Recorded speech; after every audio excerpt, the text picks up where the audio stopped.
Buen día. En nuestro último encuentro resumimos las dos posiciones tradicionales de la filosofía, es decir, el idealismo y el realismo, expresadas en su primer momento por los sistemas, grandes sistemas de Platón y Aristóteles, y que de algún modo tienen repercusión en todo el desarrollo del pensamiento a través de la historia de Occidente fundamentalmente. Pero dijimos nosotros que encontrábamos una verdadera síntesis en el enfrentamiento que había de estas dos corrientes a través ya de dos movimientos culturales muy importantes, que serían el romanticismo y el positivismo. El romanticismo se mostraba entonces como una especie de retorno a una metafísica de lo infinito, de lo absoluto, por lo tanto del espíritu también, ¿no? Y mientras que el positivismo se remitía a la lectura, ensayo y ponderación, medición, observación, explicación de los fenómenos particulares, abandonando un poco el posicionamiento universalista que caracteriza al idealismo. Pero decimos que vamos a iniciarnos en esta diferenciación porque de alguna forma nos representa una serie de pautas que son para nosotros muy enriquecedoras. Vamos a ver una plantilla seguidamente que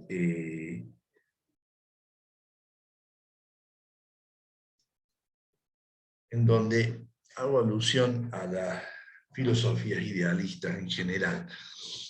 Recuérdense que anteriormente a esto que menciono, hay una serie de corrientes que se insinúan dentro de esta este doble rango categorial que sería lo ideal y lo real, o el idealismo y el realismo, con otros nombres, porque en la modernidad adoptará el nombre de racionalismo versus empirismo, ¿no? El racionalismo continental, el que se desarrolla particularmente con la filosofía cartesiana, la de Leibniz, y Spinoza también, ¿no? Pero que se ven enfrentadas con las posiciones empiristas de Locke y de Hume, fundamentalmente. Luego, como dije, esas dos versiones, tanto en el uso del pensamiento clásico entre Platón y Aristóteles, como las distintas líneas que adopta, inclusive hasta en el medioevo. En el medioevo, y la filosofía tan vinculada a la teología, Santo Tomás de Aquino será un aristotélico, un realista, y San Agustín marchará dentro de las filas del el neoplatonismo y del platonismo, fundamentalmente, ¿no?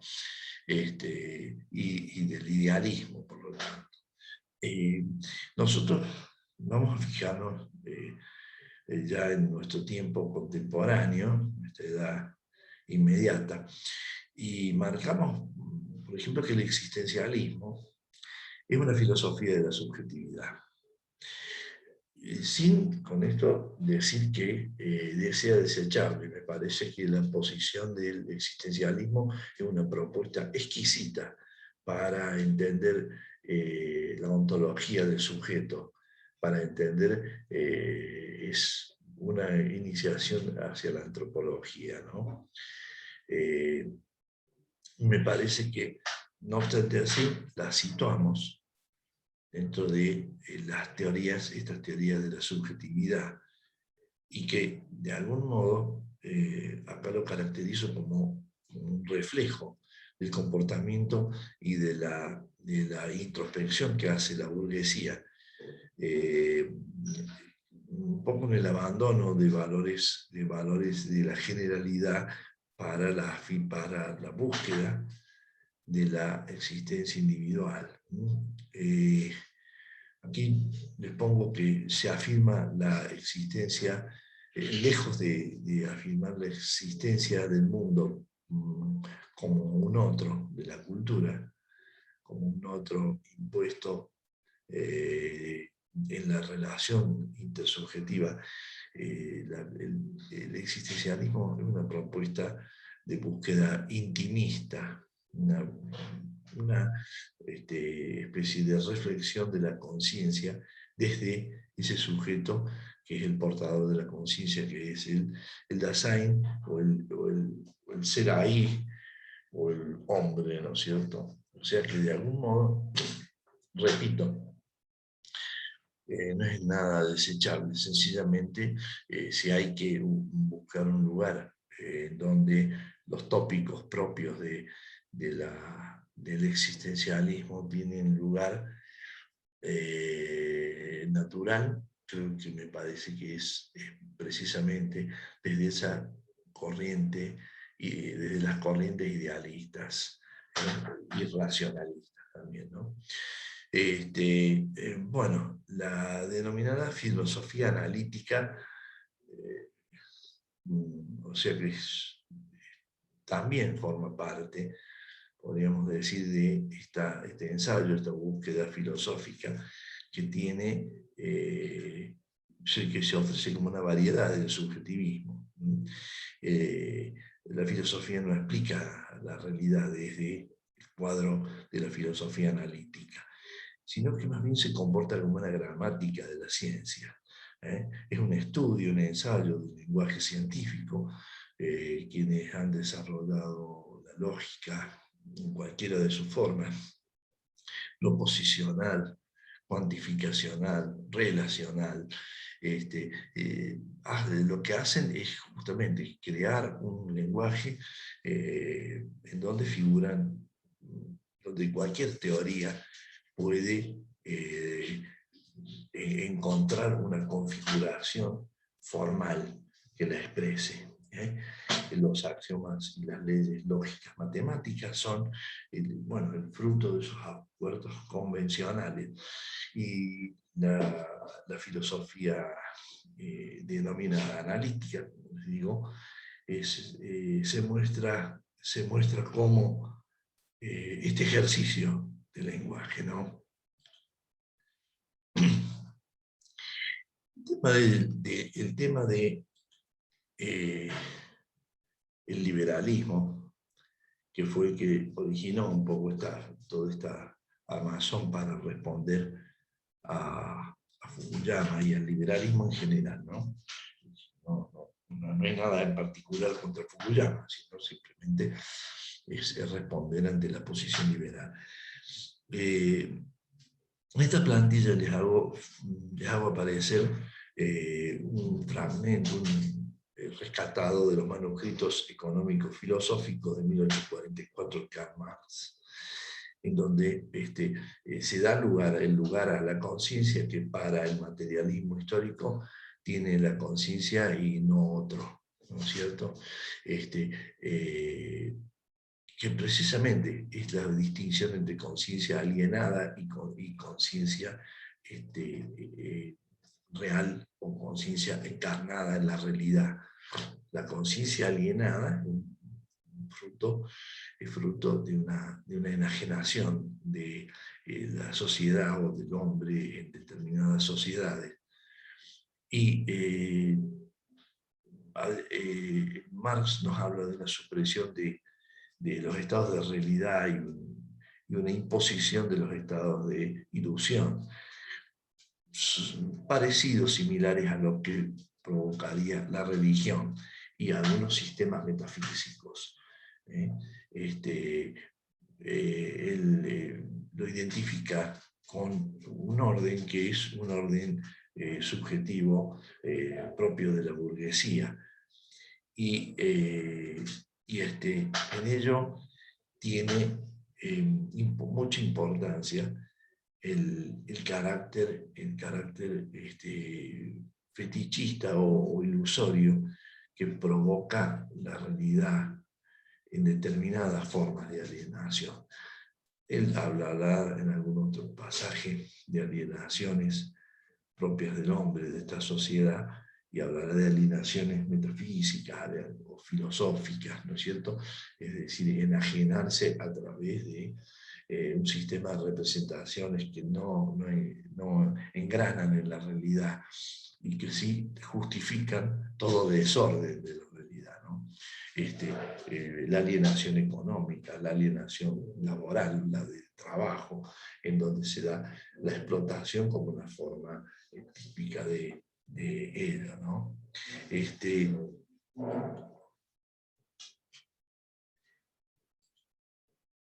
Bueno,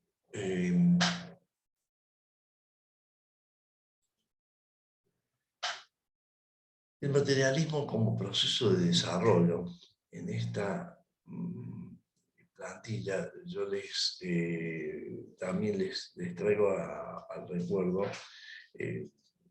fragmentos extraídos de la ideología alemana de Karl Marx en 1845 y de la miseria de la filosofía. Textualmente dice: el materialismo histórico no es un presupuesto metafísico, sino un principio explicativo del proceso de producción material, del cual se desprenden los modos y las relaciones de producción, la división del trabajo, la formación y las luchas de clase, y los procesos revolucionarios de transformación social. Ya vemos cómo el materialismo histórico, o también llamado marxismo, simplemente tiene una direccionalidad hacia la tentativa de responder a la situación concreta del ser en el hombre, pero ya no como subjetividad que se pregunta acerca del sentido, de la significación del mundo, sino acerca de la acción sobre el mundo, de las posibilidades de actuar sobre el mundo, del hacer concreto. Y allí que entendemos como primera premisa que el materialismo histórico siempre es una filosofía de la acción, siempre va a ser una filosofía que guarda que encierra la síntesis entre teoría y práctica, y que en lo individual remite necesariamente al cuerpo social en todo momento. La libertad es un postulado para este tipo de filosofía que no puede quedar resumido en su expresión idética, en su forma de idea, y necesitan forzosamente ser sostenida desde los datos de la realidad. Por lo tanto, cada vez que digamos libertad, que apelemos a la libertad, no lo haremos como el liberalismo, como cuando hablamos de una hipótesis casi metafísica, sino que vamos a entender a la libertad reunida, exigida desde el orden de la necesidad. La libertad solamente se da como posibilidad dentro de un mundo y dentro de un marco que forzosamente está inscrito en la necesidad. La necesidad es las posibilidades que surja en sí el postulado de la libertad, ¿no? Entonces, cuando nosotros dijimos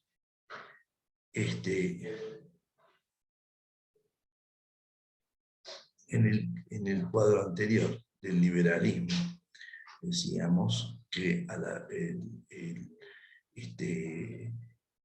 es necesaria la eliminación del orden burgués, la abolición de la propiedad privada de los medios de producción, que sostienen al mismo al apropiarse de las estructuras y recursos del Estado Nacional.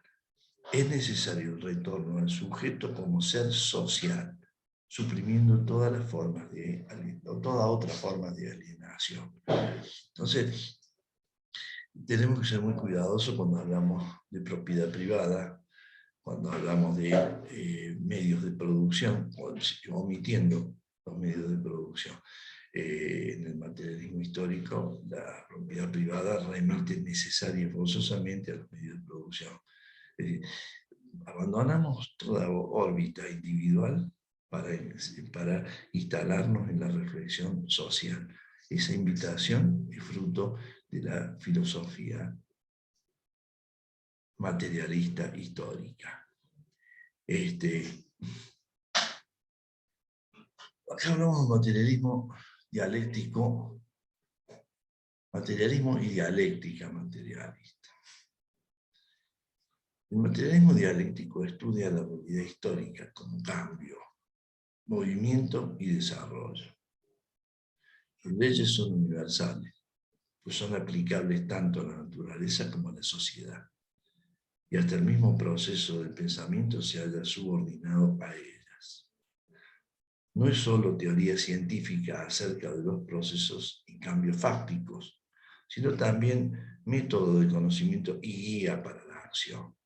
Nuevamente nos remitimos a entender el materialismo histórico como esa conjugación que dijimos entre teoría y práctica, como la superación entre lo individual y lo particular y lo universal, y reunirlo en el orden social. Como de alguna forma la síntesis entre subjetivo y objetivo, entre idealismo y también realismo, como una filosofía realmente de la acción, ¿no? Se opone al materialismo entendido como metafísica, pues esta expresa una especulación que pretende alcanzar esencias inmutables y eternas de las cosas, mientras que las esencias naturales y la vida política y social expresan su insuficiencia, como lo revelan las antinomias en la dialéctica trascendental. Bueno, acá un poco hay que comentar lo siguiente. Las antinomias en la filosofía de Kant, que figuran como la resultante de determinados principios interpretativos que tiene en su curso la razón, dispuesto particularmente en la obra de Kant, en la crítica de la razón pura, en su última parte, en donde habla de la dialéctica trascendental. Luego de haber hablado de estética trascendental, analítica trascendental y dialéctica trascendental.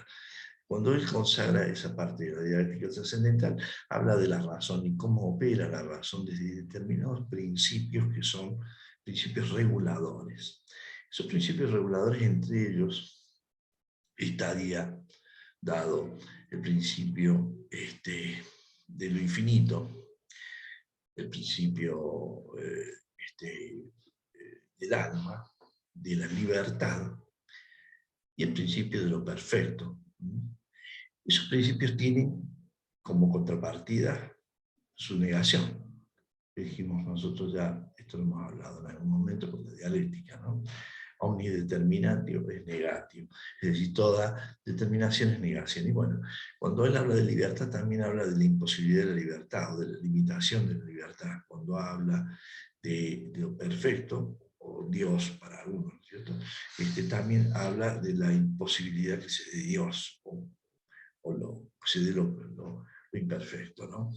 Y cuando habla de lo infinito, también remite al campo de lo finito y particular. O sea que se dan como dicotómico porque ambas son postulados que terminan no pudiéndose sostener, sino a través de la base empírica, a través de la contrastación empírica directa. Lo cual, como es imposible de darse, entonces necesariamente hay que afirmar que tanto la libertad como la perfección, como la infinitud, están fuera de la experiencia y por lo tanto son insostenibles como tal. Es muy interesante recordar el pasaje de Heine del poeta Heine, en donde relata que Kant había terminado de escribir su obra, La crítica a la razón pura, y el mayordomo le pregunta qué ocurría con Dios y con la perfección, con la libertad, somos libres. Entonces Kant dice, no, en realidad, a partir de las antinomias, uno ve que en realidad es indemostrable cualquiera de estos campos. Y cuando termina diciendo eso, el mayordomo dice que se sorprende, que él lamentaba, porque él se sentía mucho más cubierto, más protegido en un universo donde existiera la libertad garantizada, la perfección, el orden infinito. Bueno, la cuestión es que Kant le termina respondiendo, según Heine, le termina respondiendo del siguiente modo: no se haga problema, voy a escribir otro libro, refiriéndose a la crítica a la razón práctica, seguramente, en donde voy a decir que aunque Dios no exista, conviene creer en él. Y hay que creer en el orden de la libertad del mismo modo, pensando de que la libertad existe como un postulado, más allá de que sea impracticable. Bueno, en un momento vamos a continuar con